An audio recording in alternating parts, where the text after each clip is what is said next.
د راد مبارکه سوره چې د قرآن عظیم الشان 14مه سوره ده په مدینه منورې کې را نازله شوې ده. 43 آیاتونه لري. تلاوت او پښتو ترجمه یې له لومړي آیت څخه اورئ. بسم الله الرحمن الرحیم. د الله په نوم چې ډیر زیات مهربان پورا رحم لرونکی دی. الف لام میم را تلك آیات الكتاب والذي أنزل إليك من ربك الحق ولكن أكثر الناس لا يؤمنون. الف لام میم را دغه د الهی کتاب آیتونه دي او څه چې ستا د رب له لوري پر تا باندې نازل کړی شوي دي هغه ذاتاً حق دي خو ستا د قوم زیاتره خلک یې نه مني. الله الذي رفع السماوات بغير عمد ترونها ثم استوى على العرش وسخر الشمس والقمر كل يجري لأجل مسمى يدبر الأمر يفصل الآيات لعلكم بلقاء ربكم توقنون. مغه الله دی چې هغه آسمانونه لستنو پرته همداسې درولي دي چې تاسې په خپله ګورئ. بیا هغه د خپل سلطنت پر تخت باندې ځلانده شو او هغه لمر او سپوږمۍ د یو قانون تابع ګرځولي. د دې ټول نظام هر شی تر یو ټاکلي وخت پورې چلیږي او همغه الله د دې ټول کار تدبیر کوي. هغه نښانې په ډاګه څرګنده بیانوي ښایي چې تاسې له خپل رب سره په یو ځای کېدو باور وکړئ. وهو الذي مد الأرض وجعل فيها رواسي وأنهارا ومن كل الثمرات جعل فيها زوجين اثنين يغشي الليل النهار إن في ذلك لآيات لقوم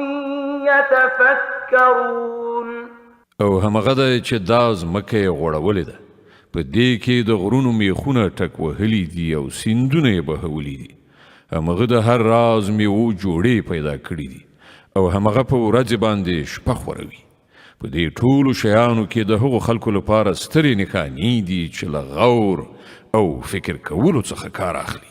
وفي الأرض قطع متجاورات وجنات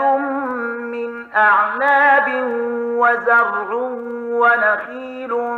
صنوان وغير صنوان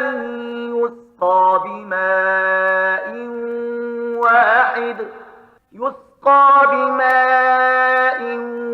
واحد ونفضل بعضها على بعض في الأكل إن في ذلك لآيات لقوم يعقلون. او ګورئ په ځمکه کې بیلابیلې سیمې دي چې یو له بلې سره نښتي دي.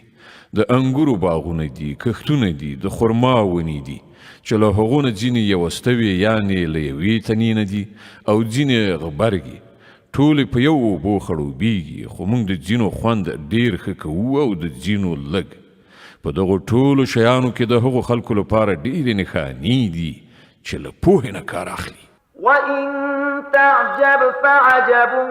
قولهم أإذا كنا ترابا أإنا لفي خلق جديد أولئك الذين كفروا بربهم وأولئك الأغلال في أعناقهم وأولئك أصحاب النار هم فيها خالدون. اوس که ته حیرانیږي نو د حیرانتیا وړ د خلکو دا وینا ده چې کله چې موږ مړه شو خاورې شو نو آیا موږ به بیا له سره را پیدا کړی شو؟ دا هغه خلک دي چې دوی په خپل رب کافر شوي دي. دا هغه کسان دي چې د دوی په غاړه کې توقونه غورځېدلي دي دوی دوزخیان دي او په دوزخ کې به د تل لپاره اوسېدونکي وي ويستعجلونك بالسيئة قبل الحسنة وقد خلت من قبلهم المثلات وإن ربك لذو مغفرة للناس على ظلمهم وإن ربك لشديد العقاب دوی له نیکۍ نه مخکې د بدۍ لپاره تلوار کوي په داسې حال کې چې له دوی نه مخکې چې کومو کسانو دغسې کړنلاره نیولې ده پر هغو باندې د خدای د عذاب د عبرت وړ مثالونه تیر شوي دي حقیقت دا دی چې ستا رب د خلکو له تیریو سره سره هغو ته بښنه کوي او دا هم حقیقت دی چې ستا رب سخت سزا ورکوونکی دی ويقول الذين كفروا لولا أنزل عليه آية من ربه إنما أنت منذر ولكل قوم هاد دغه خلک چې ستا د خبرې له منلو یې انکار کړی دی یعنی کافران وایي چې په دغه سړي باندې د رب له لوري کومه نښانه ولې نازله نه کړی شوه تو خو صرف خبر ورکوونکی او د هر قوم لپاره یو لارښود دی الله يعلم ما تحمل كل أنثى وما تغيض الأرحام وما تزداد وكل شيء عنده بمقدار الله د هرې حاملې د ګیډې نه خبر دی څه چې په هغې کې جوړیږي په هغه باندې هم هغه پوهیږي او په هغه کې چې څه کمای یا زیاتوالی راځي له هغه څخه هم هغه باخبره دی د هر شي لپاره د هغه په وړاندې یوه اندازه ټاکلې ده عالم الغیب والشهادة الكبير المتعال هغه په پټ او ښکاره هر څه باندې عالم دی هغه لوی او په هر حال کې د لوړتیا خاوند دی سواء منكم من أسر القول ومن جهر به ومن هو مستخف بالليل وسارب بالنهار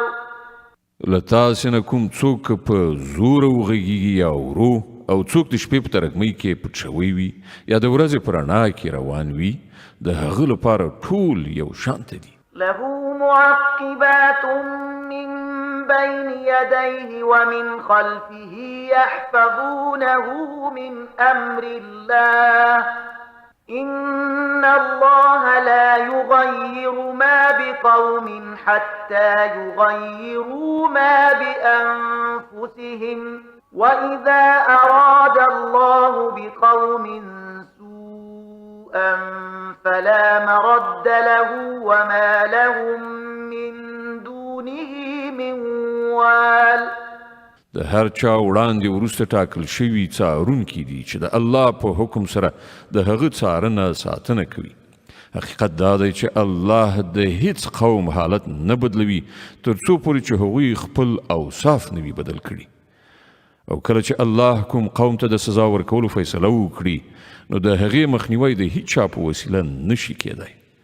نه څوک د الله په مقابل کې د دغسې قوم ملاتړ او ساتندوی ګرځېدلی شي هو الذي يريكم البرق خوفا وطمعا وينشئ السحاب الثقال همغه ذات دی چې تاسې ته برېښنا ځلوي چې د هغې په لیدلو سره هم اندېښمن کیږئ او هم هیلهمن کیږئ همغه ذات دی چې له اوبو نه ډکه وریځ راپورته کوي ويسبح الرعد بحمده والملائكة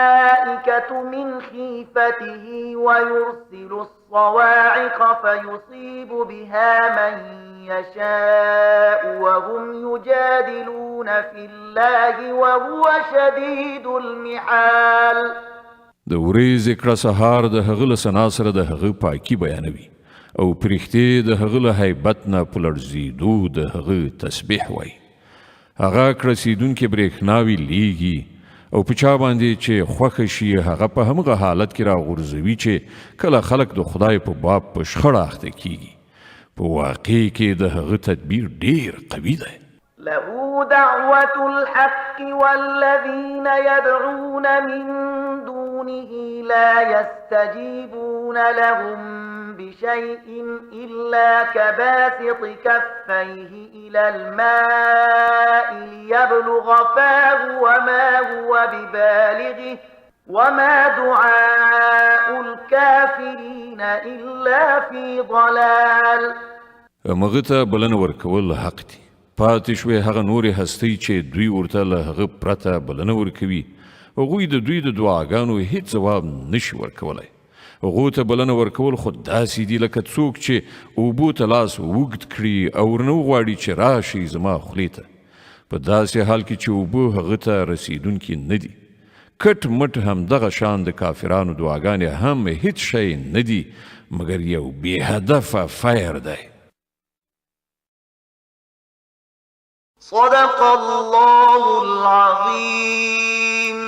الله ستر رښتیا ویونکی دی.